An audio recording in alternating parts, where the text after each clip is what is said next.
Buzzfeed.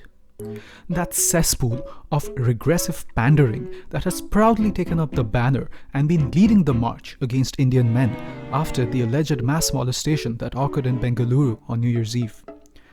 Something which is yet to be substantiated, by the way. I've got to give them credit for one thing though.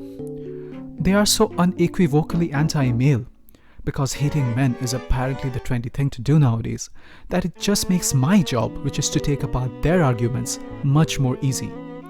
So even if I manage to make any sense in this, the last resort would, quite predictably be something along the lines of made-up words like mansplaining. As fitting to the title of the forebearers of clickbait anti-journalism, they churn out one nauseous piece after the other, most of which I gladly ignore, because I know that their longevity is not strong and their content is just inconsequential. Until today, when this newly viral video caught my eyes as it did for over 1 million others. The basic premise is the assumption that Indian parents don't worry about their sons as they do for their daughters. Thus, the resulting charade is a bunch of disinterested and overly excited middle-aged men and women saying things our victimized little editors at Buzzfeed wished Indian parents would tell their sons instead of their daughters. But wait, there's a catch. The length of a dress has been switched for crude mentality. Pepper spray has been replaced by empathy. Skin and cleavage has been flipped as sexism and the patriarchy. Feeling unsafe and scared is now feeling uncontrollably aroused to the point of not even caring about consent. And most importantly, genuine concern towards daughters has been replaced with apathy bordering on absolute disdain towards sons. All to the tune of a catchy, upbeat guitar riff, because it's supposed to make you nod your head to the beat first and then in agreement, maybe? Hey, कहाँ जा रहे हो? What time will you be back? कौन drop करेगा तुमको? कोई लड़की है ना तेरे साथ? Hold up. I don't get this. So is BuzzFeed openly admitting right now that these are things Indian parents don't already tell their sons? So they fully concede to the fact that parents are generally much more concerned about their daughter's safety and whereabouts, and they just don't give a shit when it comes to their sons? Keeping that logic in mind, they also go on to admit that a male friend is required to be present as a disposable form of protective armor for their daughters against the big bad world. Holy crap. Let that sink in for a second. BuzzFeed is unintentionally vomiting red pills everywhere. हाँ, इतनी छोटी सोच, पागल हो गए हो क्या? जाओ चेंज करके आओ. BuzzFeed seems to completely ignore the aspect of social signaling, the fact that our dress can unintentionally communicate our intentions. The American stand-up comic Dave Chappelle makes a funny yet a pretty compelling point here. Just because I'm dressed this way does not make me a whore. Which is true. Gentlemen, that is true. Just because they dress a certain way doesn't mean they are a certain way. Don't ever forget it. But ladies, you must understand that that is fucking confusing. Just is. Now that would be like me, Dave Chappelle the comedian, walking around the streets in a cop uniform. Somebody might run up on me. Oh, thank God. Officer, help us. Come on, they're over here. Help us. I'm like, oh, just because I'm dressed this way does not make me a police officer. Women. The world does not revolve around you. Whether unintentionally or not, BuzzFeed allocated these two dialogues to the same parent who would be cribbing about their daughter's dress or lack of in real life: the mother. You see, this is not really a patriarchy issue. Normally, the mother is always the one to notice if her daughter is stepping out of the house looking like a streetwalker, because of several reasons. Maybe the mother doesn't want her daughter to fall under the prying eyes and be subject to snide remarks from the neighboring aunties. Maybe the mother is a raging, destructive narcissist. Maybe it's much deeper than all of that, having something to do with the human tendency to regulate personal desire by focusing on discipline over hedonism. It would be unfair to pinpoint. While a feminist might argue that the mother is simply perpetuating patriarchy and hence parrots whatever her male enforcers want, we should also not forget that the daughter is definitely more liberal than her. The fact is that societies don't change in a day. It is a gradual process where every generation rebels against the former. Her doubts about clothes might be more of concern rather than imposition because society is still not the ideal safe space which Buzzfeed wants it to be. But one thing is clear. This whole issue about choti soch is clearly something which is perpetuated mostly by women in the family. And the dynamics between a mother and a daughter is one of infinite complexity. So let us not muddy the waters by bringing in these comparisons. Meanwhile, in Oppositville, I've decided to wear my favorite pair of Iron Man boxers. You know, the one which has a rapidly increasing hole, the size of a small coin by now, near my groin region. And I'll also wear the Gorgoroth t-shirt, you know, the one with the picture of the Virgin being sacrificed to the devil, to the next wedding I'm invited to. I'm still on the fence about the shower thing, you know. It's winter after all, it gets cold. If I get stares from my female relatives, I guess I can probably shrug it off and attribute it to choti soch. Hold on, wait a minute. I'm getting a phone call. Hello? Yeah? Wait, what do you mean men have to act a certain way so that women don't get offended? Isn't that the very definition of oppression according to you guys? I guess double standards are okay according to Buzzfeed. Beta, we trust the world, but we just don't trust you. How fucking true. No, I'm not even being sarcastic here. Time after time, it has been shown that if an Indian man is accused of rape or other forms of sexual assault, then the automatic presumption is always that of guilt, and the burden of proof falls on the accused instead of the accuser. Maybe that's why so many false rape cases are registered each year with utter impunity. Maybe that's why the rate of conviction in our own country is so high. Maybe that's why people enact vigilante-style justice by lynching an innocent man from Nagaland, but they don't give a rat's ass when it comes to the likes of Renuka Shinde, a literal baby killer. Thanks for the reality check, Buzzfeed. Gender ideologues, if you're listening, do remember that the next time someone has a hard time believing an alleged victim, the culprit may not be patriarchy, but all these women who file false rape cases and then cry wolf. Beta, if you have to go alone, at least carry basic empathy and fundamental human ethics with you. Okay? You guys really make me laugh.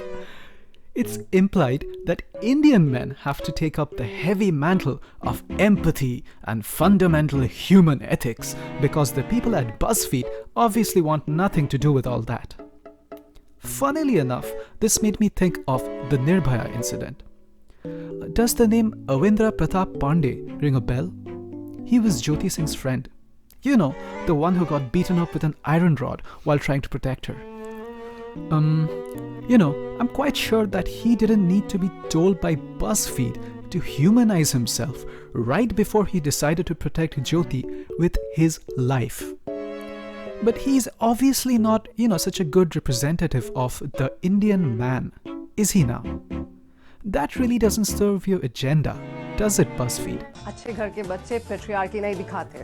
But mom, you mean those bad habits I picked up from you are showing? After all, you too are not exempt from internalized patriarchy, right? If at any time you're feeling that you're going to be a threat to any woman's safety, then just call us. We'll come pick you up. Who do you call? and who picks you up.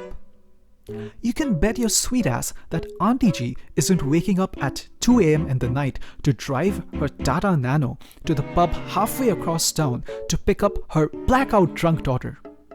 But then again, men lack basic human ethics according to Buzzfeed, right? So it's probably the father's grasp of kangaroo ethics which makes him take care of his daughter. रात को अकेले जाना बिल्कुल भी safe नहीं है. किसी को मॉलेज कर दिया तो सनसेट तक घर आ जाना. Does Buzzfeed really think that molesters are like vampires or something? You don't have to worry because we are really, really accommodating. We can gladly fix our schedules and molest you in broad daylight instead. Also, during the daytime, we get the power of vitamin D, if you know what I mean. Jokes aside, a large percentage of sexual assaults can happen in crowded places during the day as well, where it is really easy for the culprit to blend in with the crowd and hence also go largely unreported and not acted upon at all. Clubbing जा रहे हो, ज़्यादा मत पीना. You know how boys forget about consent after drinking. Oh, thanks Mom and Dad for telling me something that society already hammers into my head 24/7. I'm sure that's going to make a huge difference. Never mind the fact that consent doesn't factor in this argument anywhere, because alcohol simply lowers a person's inhibitions to do what he had always intended to do anyway. While you're at it, could you also maybe pass on the same pearls of wisdom to your daughters?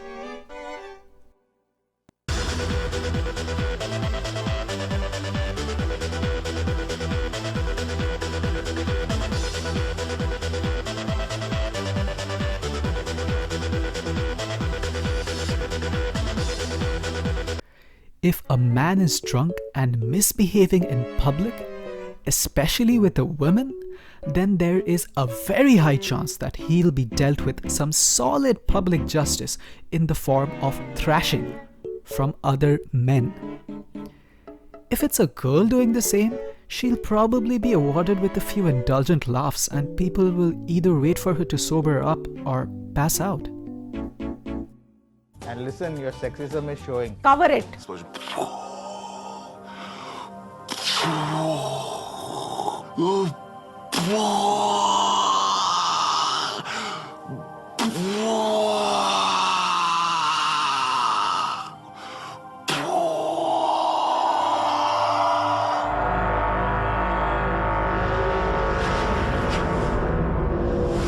If you're coming late, make sure a girl drops you. ताकि तुम किसी को ना छेड़ो. You know what, BuzzFeed? I'm going to give this one to you. If a girl is willing to put her safety before mine, like men usually do for her, then I'd be happy to have her drop me home. Also, I know this is low-hanging fruit, but when a girl drops you home, you both die. So thanks, but no thanks. Phone क्यों नहीं उठाया? I gave you 40 missed calls. पापा और मैं परेशान थे कि तुम कोई लड़की को छेड़ तो नहीं रहे हो. Jokes aside, the implications of this disgusting statement is pretty outrageous. Its original version, when applied to a girl, would denote concern from her parents. However, that concern immediately turns into suspicion when it's addressed to the son, according to the misandrist working for Buzzfeed. The implication here is that it should be commonplace for parents to fear their son being a sex offender. Let that sink in for a moment. Sons can't be victims. Sons can't get into accidents.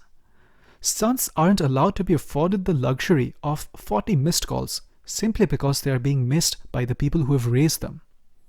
Sons can only be the perpetrators. Be careful, बेटा. रात को अकेला लड़का danger to society होता है. And this statement right here sums up the theme of the video. When parents are worried about their boy, the gesture is not really protective, but demeaning, in a way like his mere existence is condemning him. By the way, a lone boy should also include a policeman, right? A taxi driver? How about a pizza delivery boy? A doctor? How about the token male nurse who's put into every shift to diversify things at the hospital? Right? The safety measures are taken not because men are roaming the streets past sunset, but because the world is uncertain and the world is dangerous. So which gender is causing harm should be secondary at best. So please get away from the lens of viewing men and women as separate classes. Men are not a tribe. If anything, BuzzFeed just shows how disconnected they are from the lives and experiences of boys and men. Also, have you noticed how these feminists refuse to own up for any possible shortcomings they might have themselves and instead blame everything on patriarchy? It is a lot like people blaming every possible disease on Satan before science came along. In the 1944 film Gaslight, Gregory Alton psychologically manipulates Paula Alton into doubting her own sanity by covertly dimming and brightening the gaslighting in ways that are contrary to what she believes she is doing. All this to facilitate him achieve a nefarious end goal. After looking at the blatant mischaracterization, the outright apathy, and the vitriolic bile being spewed in this video in such a self-assured and normalized manner, one can't help but draw certain parallels. And honestly, this video really accomplishes nothing other than increasing the gender gap they keep complaining about. When you come to think of it, what even is this video? It failed at humor. It failed at any serious social commentary, and it is completely vacuous other than that irritating, self-filleting brand of snark, which seems to be considered an appropriate substitute for wit nowadays. And it leaves me with only one question. Did BuzzFeed just assume my gender?